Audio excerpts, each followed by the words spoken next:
Hello and welcome to the Sideline Live podcast. My name is Orla Keeling and I am the host of the podcast, where every week we bring you a brand new episode with guests ranging from Olympic champions to local heroes, coaches, support staff and anybody involved in the world of sport.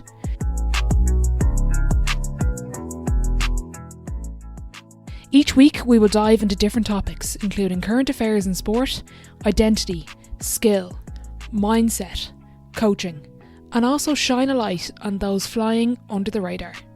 So tune in for brand new episodes, new stories, and new insights you've never heard before.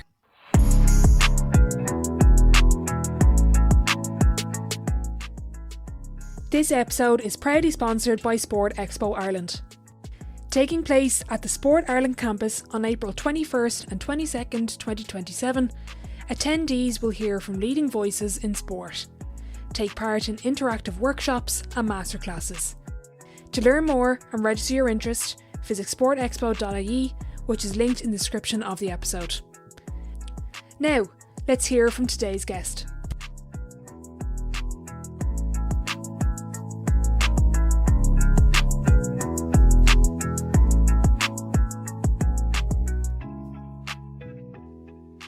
Okay, delighted to be joined by Gemma McGuinness, a fellow podcaster, former footballer. How does that title sit with you now, a couple of weeks out, or a couple of months nearly since you made the decision? It is, yeah. God, I don't think I deserve a fellow podcaster here, but no, it's been some transition. I don't think I've fully sat with it completely. Now, I think I've just gone head straight into the change and focusing on all things career and everything else that maybe football has when my head was in football and what I wasn't paying attention to other than that. But no, it's good. It's good to talk about it now. When did retirement first enter your head? Funnily enough, like at the start of the season, at the start of when I was coming into my third season at Bournemouth, I didn't consider for a second that I was going to not play the full season. I was fully committed, but I had in my head, I was like, do you know what? I think this is going to be my last season playing with the commitment and at the level of commitment that I was given to it, because I had so many other things in my head that I wanted to do, I wanted to explore, and I was also really excited about. So when I had that thought, I said it to a couple of people, and I'd actually got a piece of advice that when I said it was actually in pre-season. And I remember getting a piece of advice from someone who said, it's like, you might have that thought right now, but park it and just don't think about, I'm thinking about leaving. He's like, if that's the case, then that's the case, but give it everything now this season, and you can think about that whenever the time comes. And it was honestly the best piece of advice, because while I did know that it was kind of going to be my last season, I feel like I just embraced every single challenge, and there was lots of like upsets and setbacks that season as well, and I felt like I nearly seen them all as lessons. I was like, do you know what, you're never going to have to go through this again, so just embrace it. So yeah, it's definitely helped out a lot. Yeah. So you didn't really stick to that advice. In the back of your head, it's like, I don't have to do these runs again after this one. Yeah, that's a good point. That's a good point. It definitely got me through the setbacks for sure. But I didn't. I wasn't thinking about I can't wait to leave, or that's it. That's it over. I was kind of like, do you know what? This is part of it now, and Yeah. I'm here. Yeah. I literally just read an article about 20 minutes ago about Shane O'Donnell retiring, and Donald Cusack was involved with Clare a couple of seasons ago, and he said to O'Donnell at the time, when he retired, his daydreaming about the game stopped, and in other ways too, he was left with that void he couldn't fill. You mentioned you have a couple of stuff that you want to do. What is in the last couple of weeks? I'm just thinking of, it's very rare that I get to do an interview with someone that's just retired, and conscious there's people listening that might be in that kind of headspace. What have you managed to fill that void with, or have you felt that kind of daydreaming piece? You're kind of trying to figure that out still. That's a really good question. I was actually on a call last night. I'm going to a retreat next week, Well, it's a like 4 or 5 day event, and it's called Human First, and it's for transitioning athletes. So anyone that's come out of sport and they're trying to figure this part out. And I've spoken to so many people that have left sport and like 10 years later, and they're still trying to talk about sport as if they miss it so much and maybe haven't found what is going to fill that void, or what it is, or they're going to place their energy in. I I don't even know if it's like I could go to that event and have a completely different experience and perspective on things. Now that's where I feel my head's at. But right now, because I felt coming into the season that I almost knew I was getting myself ready for the transition too. It allowed me to enjoy my last season, but I also had so many, like, for a while, because I have built up a bit of a career. I have interests in like the sports science and the nutrition and what I was building, and I've also taken time away from sport. I had a period where I lived abroad. I went off to university and went to Vietnam, and that helped to shape so much of who I am outside of sport, that I feel like it's putting me in this position that I struggled with when I was really young, where I just was my sport, and if things weren't going well, that was also I was not going well. So I feel like that work is so important, and I encourage everyone, even my teammates throughout the season, and I know I'm speaking to teammates now, or have that in the back of their minds where this might be their last season, and I feel like that groundwork of just the identity, who you are outside of your sport and who you are as a person and other interests, like still being able to explore that while still giving everything to sport. It's been like transformational for me, and but I'm also excited now to hear there are organizations that actually help people with this. Like, what is their approach to helping people through that? And listen, last night I had the call to kind of warm people up to what to expect, and listening to some of the stories. It is such a challenge for so many people that you commit your life to something and then it's just gone. And how do you find it yourself in other areas? Yeah. But it's also the beauty of it too. Yeah. Again, you're similar to Shane O'Donnell in a sense that he went to Boston, and as he's well known to have different interests outside of sport. Your path is not the typical. If someone didn't know your story and knew you as a footballer, they would have thought, oh, football was the be all and end all from day dot to the dot end of your career, but it hasn't. My question was going to be, has it been an advantage? But it obviously has for you, having those pieces and those experiences away from sport. I would say I can say it now because I feel like I've maybe shaped that story to be the case. I could also look at it and say, depending on this perspective I had, I could also look at it and say I maybe didn't make it as far as I felt like I wanted to. Um, so it's I do feel like that's nearly doing the work on, like, what's your story, what way are you going to carry yourself forward, has helped that too. Because when I was younger, that was all I wanted to do, play sport, want to play for Ireland. There wasn't really the idea in my head of like how far you could go with it, because at the time there was, it's not what it's Yeah. like now where you can see the opportunities. And that probably was a barrier for me to think that I could go any further anyway. So it nearly made it easy to decide, well, when things are not going well, what really is the point? Because like I'm not going to go that far anyway. I might play for my country, and but I'm not going to play pro. Like that was definitely in my head. Um, and it did kind of push me to leaving and focusing on maybe more of my career, and having that bit of a bit more of a drive, and to think that there's more opportunity if I go and study and build up, towards my interests and my career.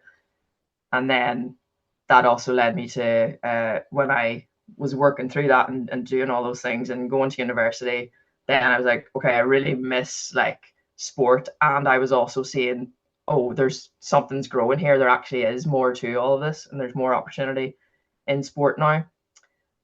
So thankfully, like, I got myself back into it. And even there wasn't, like, my university team didn't have a football team. So I went to Korean University, and then I ended up getting playing football for Ulster University Jordanstown. So I travelled from Korea into Jordanstown. That's what got me back in.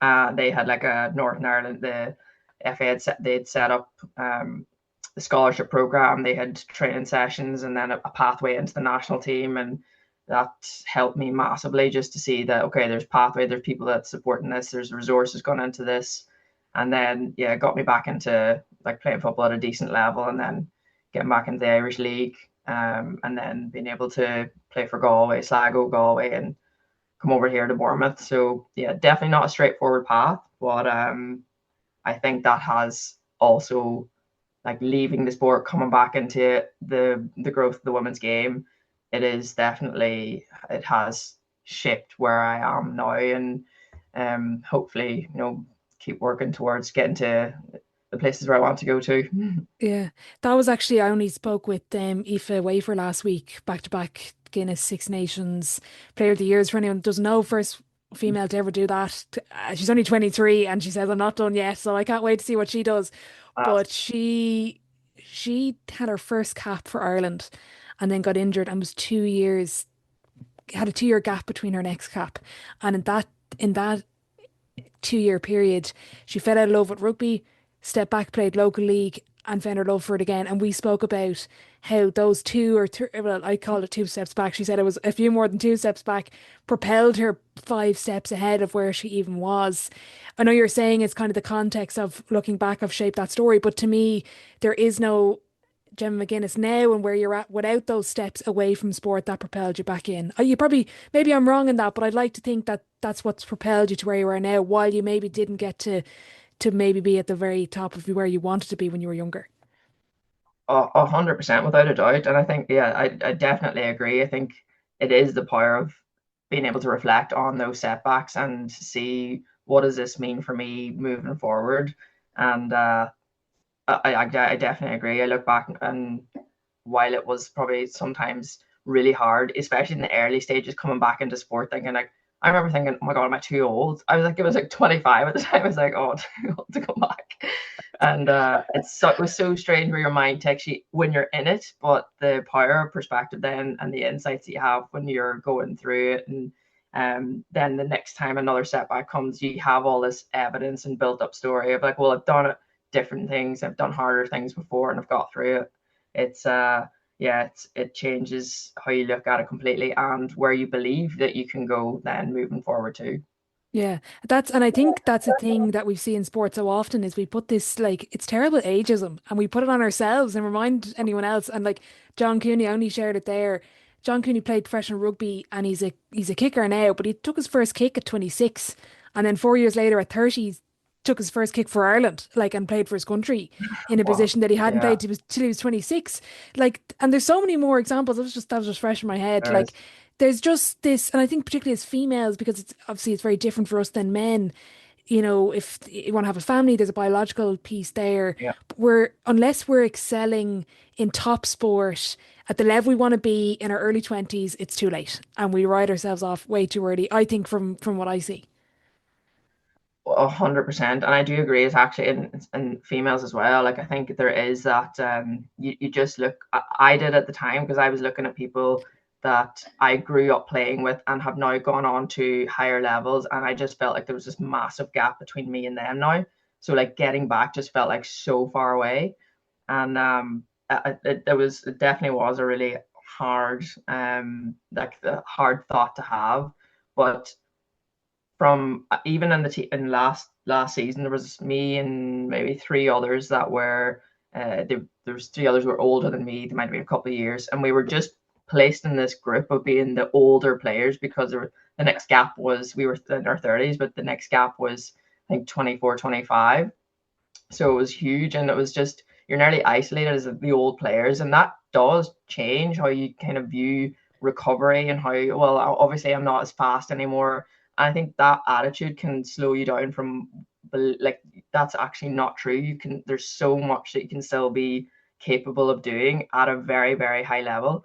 And in fact, sometimes at a greater advantage to the younger players that maybe don't have the experience of how to manage their bodies more effectively, and kind of slow things down, and when they need to slow things down, and knowing how to train effectively, like that's age and experience, and it's nearly an advantage too.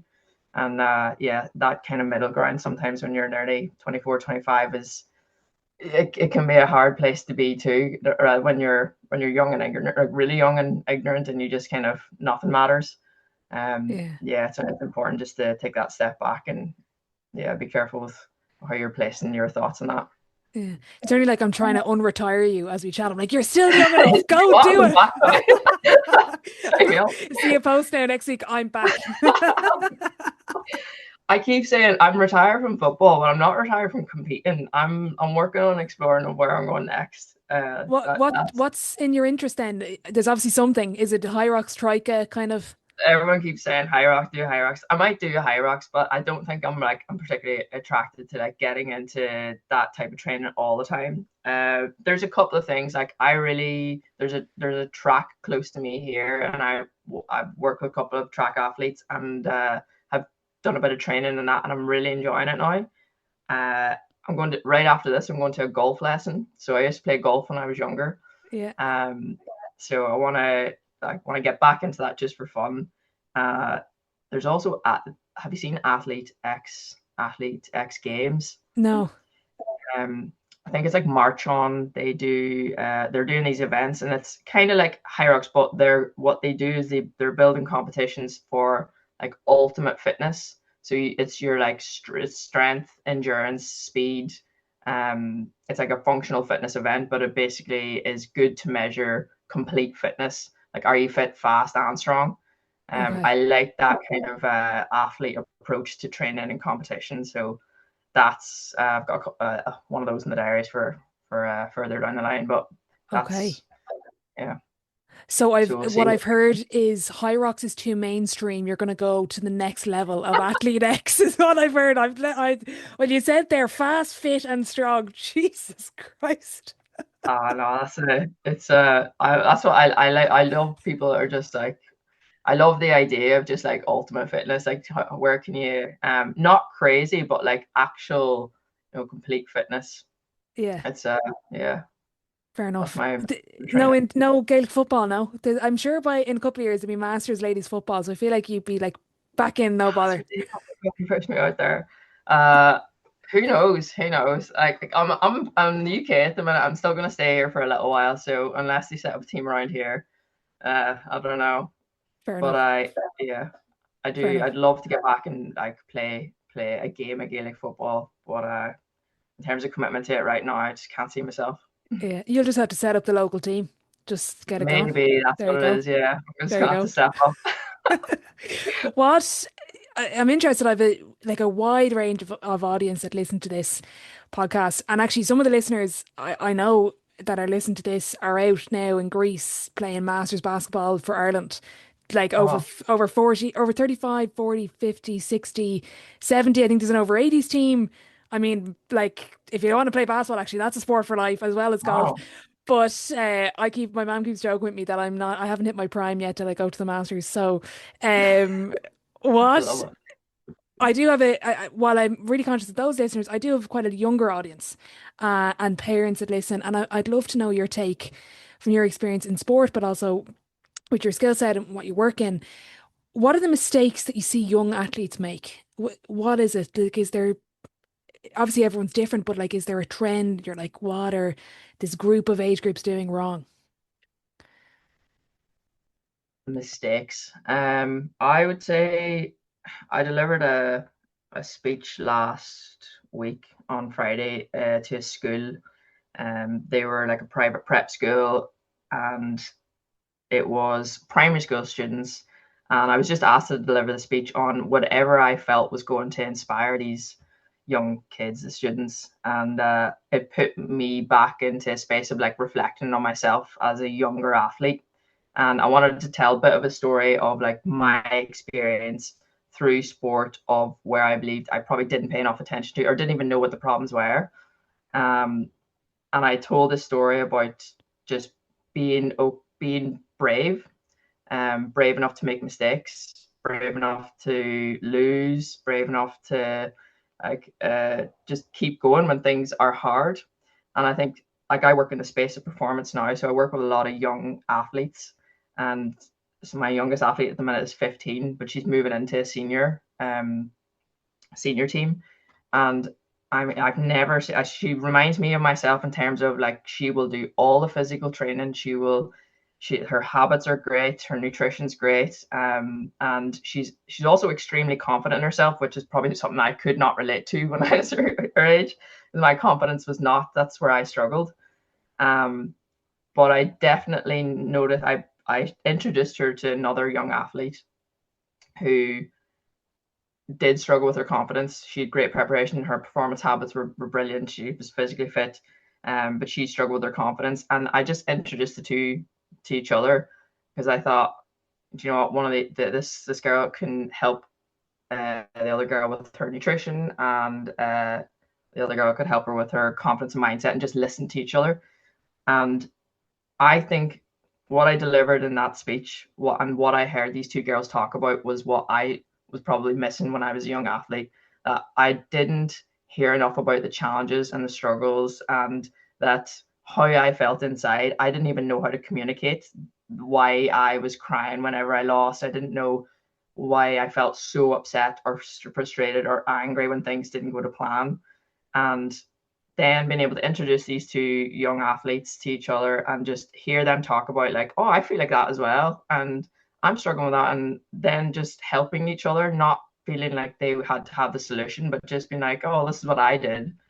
So that's kind of what we're trying to create now. And I feel like even when I was talking through in that speech to those students, it was like, if you can embrace when things are hard, when you're losing, when you're making mistakes, and just see that as an opportunity of like, okay, what am I learning from this? And I think if I had somebody maybe guiding that or facilitating that conversation or getting it out of me more than anything, I didn't need people to tell me what to do, and I wouldn't listen either. I was stubborn. But I definitely needed to get it out of myself because I internalized it a lot. I struggled a lot with just feeling like I needed to do everything myself and figure it all out myself and not asking for help. So I would say that's probably where the biggest mistake from younger athletes, particularly girls, and I think that links a lot to like dropping out of sport, is just not feeling comfortable, not knowing who to talk to or how to manage some of those uncomfortable feelings. So yeah, like having a way of facilitating those conversations, and parents can do like an amazing job with that. I've seen like listen to some of the conversations that parents are having with their kids now, that it's like, God, if I was able to speak like that, or that was a common thing to do, it would have made such a difference.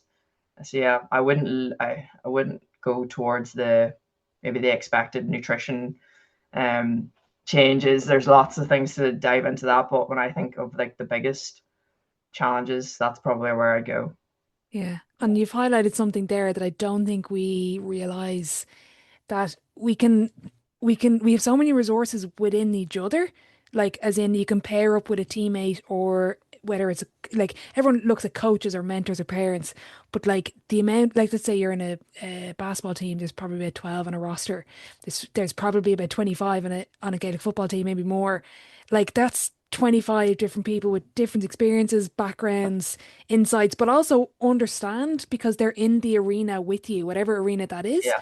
And we just don't, we constantly look up for feedback or for guidance. Would I totally understand? I'm not saying we don't do that, but we Mhm. don't look around and kind of at the same Yeah. level. And sometimes that could be the piece that propels you again, and we maybe, Mhm. I think it's something we underutilize maybe. Without a doubt, and I think you said it brilliantly there. Like I think the power of that as well is underestimated. Yeah. That we should have to look to the coach, or we should have to look to the uppers to direct the way, but giving the power to the players, giving the power, it's the trust that's built within that as well is incredible, because the more like there are usually big personalities in a team, and a lot of the behaviors are driven from those big personalities. And if we're able to if you're able to create an environment within a team where, do you know what, we're actually going to set the standards, we are going to make a difference here, and if something doesn't go right, we're in this together, and it only comes from that being facilitated, or that space is safe enough to say those things, which is rare, but the advantage of it is insane in terms of packing each other up when you're in the shit in a game in the Yeah. 70th minute and you need to find a goal back. Those are the moments that are defined by that. Yeah, 100%. Declan Darcy, who coached Dublin, they did the week before the All Ireland 2019, when they're going for five in a row, they did a group connection workshop because he said that's what's going to get us through and in the heat of the battle, and it did. And it's, Yeah. that's what the difference was with them, is that connection piece, understanding the why. My Mhm. favorite question, Gemma, is what separates the best from the rest? I'd love to know. What's your take on it? Oh, I would say there's there's the consistent basics, which is what I went straight to as soon as you said that. But I think the ability to really reflect and learn from what you're doing, because I think anyone can do that if they pay attention to it. Um, and if you're able to pull insights from mistakes, if you're able to find the lessons when things don't go well, I honestly think that that is what makes the difference from someone that maybe gives up or feels like they're not good enough to the person that's actually able to find the possibility, the opportunity in all of that. So yeah, that I suppose that's kind of two, but I think they link because you find if you're doing the basics consistently well and you're able to reflect on the other parts, then I think it's a game changer. How, if someone's listening that hasn't done any sort of reflection before, how would you maybe go about introducing it? My approach, and it's only recent I probably narrowed it down to this, is I just say be curious. So the a common approach to maybe a mistake might be instant judgment or really personal, like making it personal. Like I made this mistake, but that means I am. I think if you can like pattern interrupt, I've been saying this recently and like writing about it as well. Like how can you interrupt? There's this negative pattern happening. What are you going to do to interrupt this? Because we don't want it to continue. And for me, what I'm starting to apply in my own practice, but also kind of reading a little bit more into as well, is interrupt the pattern with a question. So if we're not going to judge and you need to reflect on something, then what's the question that you're going to put in the middle of this? And it just helps to remove that instant judgment that can put you into this hole of just like I did this mistake, that means I'm this, or it's going to continue on to feeling like you're going to keep making those mistakes. But I think if you could just ask yourself, okay, what actually happened here? Why did that mistake happen? And what would I do if I was going into the same situation next time? I'd probably do this. People will have the answers within themselves. And I think that's sometimes we outsource a bit too much and we don't actually kind of reflect inwards and just look at what answers do we have within ourselves. Mm. Did you ever watch Ted Lasso? I watched the first season. Yeah, it's Yeah. great. Do you know the scene where they're playing darts and he says, "Be curious, not judgmental." You've Oh, rem you've reminded me of I that was just with. going to Ted Lasso there. I thought you realized it. No, it's funny. I think it's such a powerful scene. Like there's so many Oh yeah. anecdotes from that. Some people don't like it. I just think it's brilliant. Oh, I can't wait for it the is next great. What season. they've done with it is, and just Yeah, the play on everything as well. It's so smart. yeah. It's nearly like the Disney movies. Do you know, I actually only Yeah. watched Toy Story 5 recently with a I haven't friend, watched it. and oh, it's so good. And we Oh, came I out of must. it, and it's one of the better ones. I think one, three, and five. Funnily enough, the odd numbers are the better ones in our Oh opinion, wow. anyway. And we left the cinema, and I was like, because the first time like seeing it as an adult, I left the cinema, and I was like, oh my God, there's like so much like deep meaning in all Oh, these Disney it's so movies, funny like. when you find that in the Yeah, yeah. in the Looking two. back, so you Yeah. just remind me of that scene. Um, what that's really interesting. What would you do differently about your career? I know you're obviously content where Oh, you are now, but is there anything oh, you'd like to change? oh. That's a really hard one because I can instantly think of so many things. Like it's easy to say no, I wouldn't change anything. But I know if I put myself back in different moments that having a bit more of an insight, perspective, knowledge on things now that I would approach things differently. Um, like going into there's one game that stands out in my mind, and it's because I also knew it was my last game, but it was with Galway United. And we were going into the All Ireland Cup final. And the day before, I went out to the woods and I went for a walk out in Barna Woods. I would do it regularly, but there was this particular moment and preparing for that game.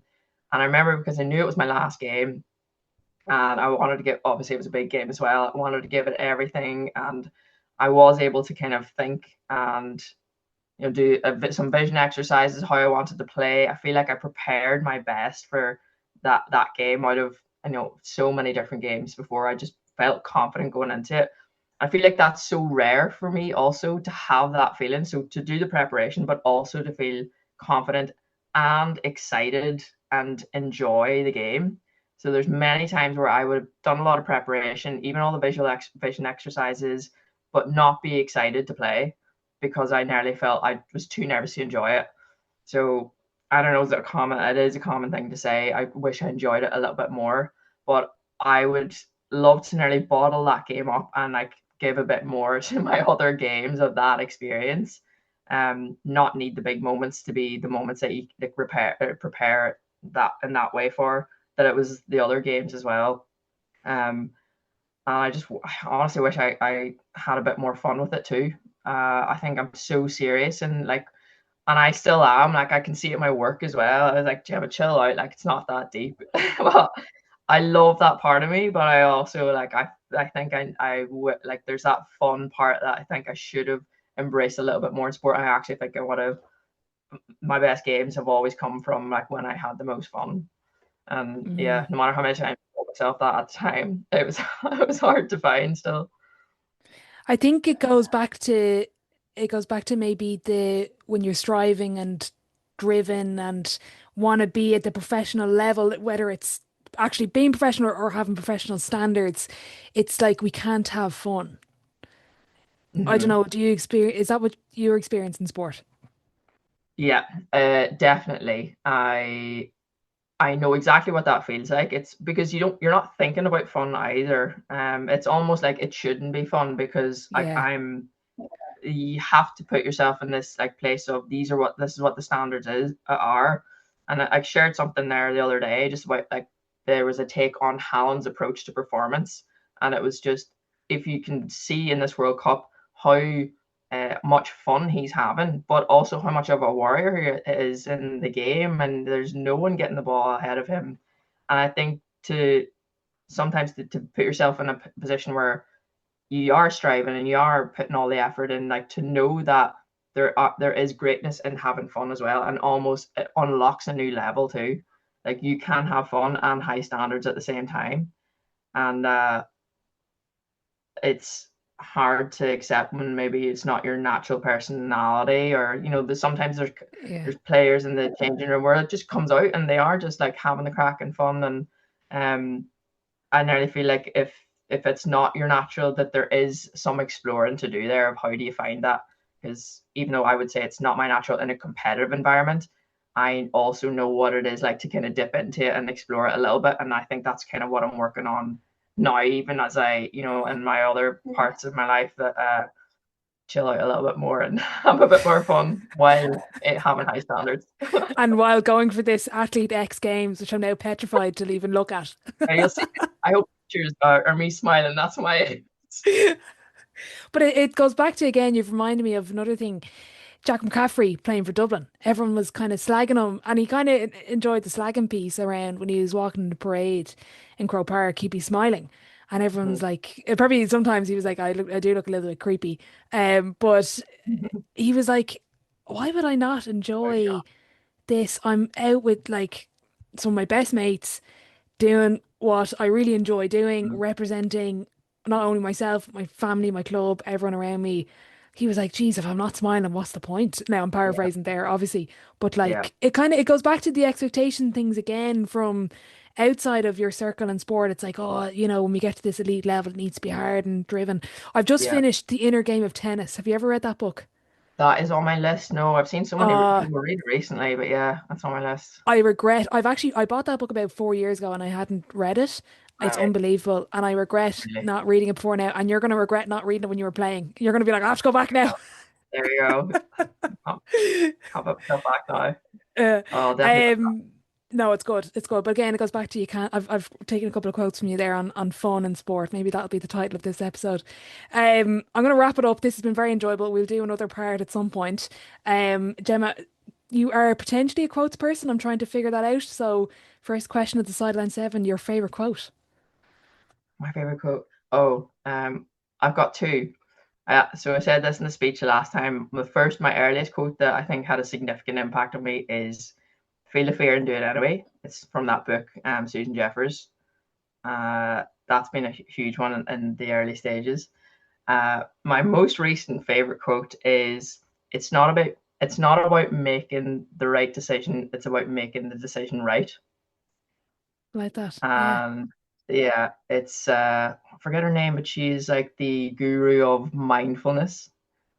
She Okay. I think it's Stanford or Harvard University. She's a professor, and she talks about we have all these decisions to make in life, and we think that I'm either going to make the right one or the wrong one, but it's just not true. Like, you make a decision, and it'll take you down one path. It's like that Midnight Library idea. If you've Have you read that book? No, I've heard of it though.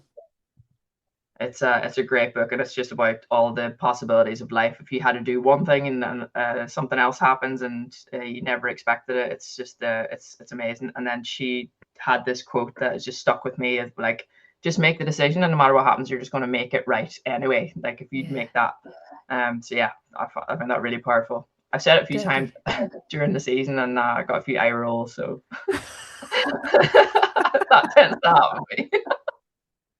Oh, that's funny. I'll have to read that book though. That sounds good. I had heard to Yeah. feel the fear and do it anyway.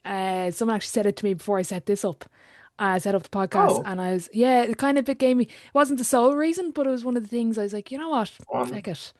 It's yeah, funny. yeah, I Yeah, love it. there you I go. love that. Even just spec it is a good one. Just Yeah. wouldn't do it. My mom wouldn't be very happy with me saying that, but yeah, we'll go Oh, with it. Maybe that's my one. Question two, best sporting event you've been to. Give me one as a fan and one as a player. as a fan, do you know, I haven't been to many major sporting events. That's a bit mad, isn't it? Okay. That's Um, now going to be what you're doing when you're retiring. that I've got more time now, and I'll get to go to them definitely. Yeah. Um, my I'll have to pick one, won't I?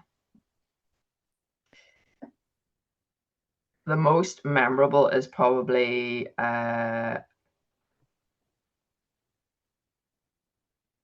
it was only because it was an early one in Croke Park, and it was a Donegal game. That was probably the first time I went to uh, a big match when I was really young. And then I remember there was years where I just said I'd love to go to a Premier League game, and had never been. And my first one was like when I moved over here in Bournemouth. So they're probably just two standout moments because I always wanted to go. Deadly. And the one myself, my biggest game that I Played, yeah. Or played. your favorite game. A favorite game. Whatever, That's whatever big favorite, big whatever game comes to mind. uh, well, favorite and big is definitely different. But the biggest game I played in is probably the one that stands out in my mind. Is I remember we played on under 19 European qualifier game. It's not even the biggest, but it's one that stands out against France. And then I remember watching the French players now play there recently in the European finals, and thinking, oh my god, I could play against them when I was like 18. It's mad watching them on TV now, and just like where they're at and the level.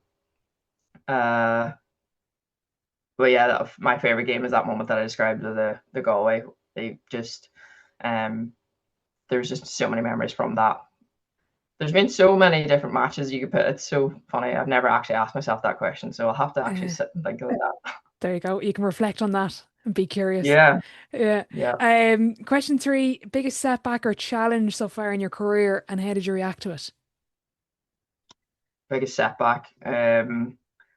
Probably the biggest setback that I found it really, really hard to navigate. I've had loads of like recent setbacks that I felt like I had a bit more of a understanding, like knowing what to do, so it was easier to manage. But my first injury, like major injury that I remember had, I hurt my ankle, didn't realize how bad it was, and I had the European qualifiers. We were traveling over to Portugal, and this one I was like young, in like 2 weeks' time. And I remember it was just a club game, wasn't really supposed to be playing it. Played it, hurt my ankle, and then turns out it was broken. And it was the first time I honestly thought like, this is so unfair. Like, why me? I didn't have any skills. Like, it was the first time of experiencing something like a proper setback in sport where previously, oh, this is all great. Like, I'm just like getting to win and getting to, it was all like such positive moments up until that. And yeah, when I look back at that moment, it's so interesting. Like, now look at what skills I didn't have that needed to be developed. But it was also a really defining moment. Like, I learned how to I had a really good coach at the time. I worked on things I'd never worked on when I was coming back from injury.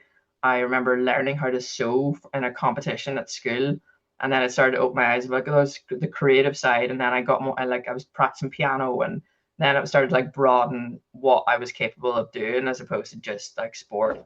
So that was I talk about that. I used to talk about that a lot when I was working with younger athletes. Yeah. Mm. The flip side, biggest achievement in or outside of sport? Biggest achievement. Probably get myself back into sport. I would say get myself back, not thinking that I'd go too far, just wanting to get back into for like the fun of it, and like just, well, I wouldn't say the fun of it. I always wanted to like compete, but um, get myself back, and then being able to see, oh, I actually can go further, despite what I had thought in my mind. I actually can keep going, and then keep continuing to push. So I remember when I got into the national team again, and then went to the World University Games with Ireland. I still had all of these thoughts that, yeah, but you're not going to go any further than that. I thought like that was kind of just going to be it then. So I think despite having those thoughts, to still keep going, and then yeah, being able to come back and play at a decent level, and then coming over to Bournemouth, the achievement of, like, I think being part of that, the growth of the women's game, and being at a club with like big ambitions to like really push things on, has been massive for my career. And just even how things operate on that side of it, like being really involved in the conversations about what does it mean to grow, what does it mean to have like good values for like the women's side, that has been huge. Yeah. Amazing. Question five. We've kind of touched on it in a couple of different ways, but advice to your 18-year-old self? I'll keep it simple then. This one, just be brave enough to fail, I'd say. Yeah. Brilliant. Question six. Dream dinner guest and why? Dream dinner guest. Um, I would. I feel like I've watched so many. Like, if I was thinking like in sport, there's a lot, and maybe in terms of like business, I usually would have said, but um, in sport, I grew up being obsessed with Messi.